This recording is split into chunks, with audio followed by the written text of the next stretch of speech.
Hello, hey everyone, Jai Jagannath. Welcome back to my first mini blog. So, ଆଜିର morning start ହେଲା ମୋର କ୍ଲାସ୍ରୁ and ଆଜି ଆମର ଗୋଟେ ପ୍ଲାନ୍ ଥିଲା କି ସମସ୍ତେ ନିଜ ନିଜର ଟିଫିନ୍ ଆଣିକି ଗୋଟେ ବଡ଼ କଦଳୀ ପତ୍ରରେ ଖାଇବୁ କାହିଁକିନା କଲେଜରେ ଖାଇବା ଇମ୍ପୋର୍ଟାଣ୍ଟ ନୁହେଁ ବ୍ରୋ ବଟ୍ ସବୁ ସାଙ୍ଗ ମିଶି ଏକାଠି ହେଇ ଖାଇବା ଆହା ଯାହା କୁହ ଗୋଟେ ଅଲଗା ଲେବଲ୍ର ଖୁସି। ତାପରେ ସୁର ମୋର ଗୋଟେ ବଡ଼ କଦଳୀ ପତ୍ର ନେଇ ଆସିଲୁ କ'ଣ ଆପଣମାନେ ଭାବୁଥିବେ କ'ଣ ପତ୍ର ଜାଗାରେ ଗଛ ନେଇ ଆସିଲେ ନା କ'ଣ ନ ଗାଇସ୍ ଏଇଟା ହିଁ ପତ୍ର ଯେଉଁଟା ଆମର ସୁ ଆଣିଛନ୍ତି। ଦେଖନ୍ତୁ ଗାଇସ୍ ଲାଗୁଛି ଯେମିତି ଗୋଟେ ଗଡ଼ ଜିତିକି ଆସିଛନ୍ତି।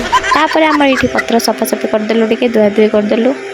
ତାପରେ ସୋ କହିଲେ କି ମୋର ତାଙ୍କର ଏଇଠି ଗୋଟେ ଫଟୋ କ୍ଲିକ୍ କରିଦେବାକୁ ଆଣ୍ଡ ମୁଁ ତାଙ୍କର ଗୋଟେ ଫଟୋ କ୍ଲିକ୍ କରିଦେଲି। ଦେଖନ୍ତୁ ଗାଇସ୍ ଜନ୍ନତ ଜନ୍ନତ। ତ ଏଇଠି ଆମର ନିଜ ନିଜର ଲଞ୍ଚ ବକ୍ସ ଓପନ୍ କରିକି କଦଳୀ ପତ୍ରରେ ବାଢ଼ିଦେଲୁ ଆଣ୍ଡ ତାପରେ ପେଟେ ପେଟେ ଖାଇ ଦେଇକି ଓଫ୍ ମାଲିକେ ଯେଉଁ ଶାନ୍ତି ଓଫ୍। ଲିଟରାଲି ଗାଇସ୍ ଖାଇବା ବହୁତ ୟମି ଥିଲା। ଲୋକମାନେ ଖାଇବା ପାଇଁ ବଞ୍ଚନ୍ତି କି ବଞ୍ଚିବା ପାଇଁ ଖାଆନ୍ତି ଆମେ ଜାଣିନୁ ବଟ୍ ଆମେ ଗୁଡ଼ା ଖାଇବା ପାଇଁ ବଞ୍ଚିଥାଉ।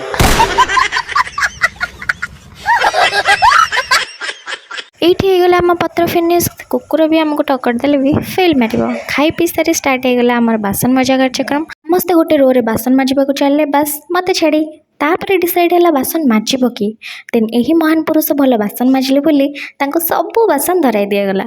ଯଦି ବି ଆପଣମାନଙ୍କର ବାସନ ମାଜିଥାଏ ତ ଏଇ ବ୍ୟକ୍ତିଙ୍କୁ କଣ୍ଟାକ୍ଟ। ତାପରେ ମୁଁ ଏଠି ସମସ୍ତଙ୍କର ଓପିନିଅନ୍ ନେଉଥିଲି କି ଖାଇବା କେମିତି ହେଇଥିଲା। ଯେମିତି ଖାଇବା ସବୁ ମୁଁ ହିଁ କରିକି ନିଜେ ଆଣିଥିଲି। ସୋ ରହିଲି ଗାଇସ୍ ଆଜିର ବ୍ଲଗ୍ ସେତିକି ଥିଲା। ଦେଖା ହେବା ନେକ୍ସଟ ବ୍ଲଗ୍ରେ। Bye bye.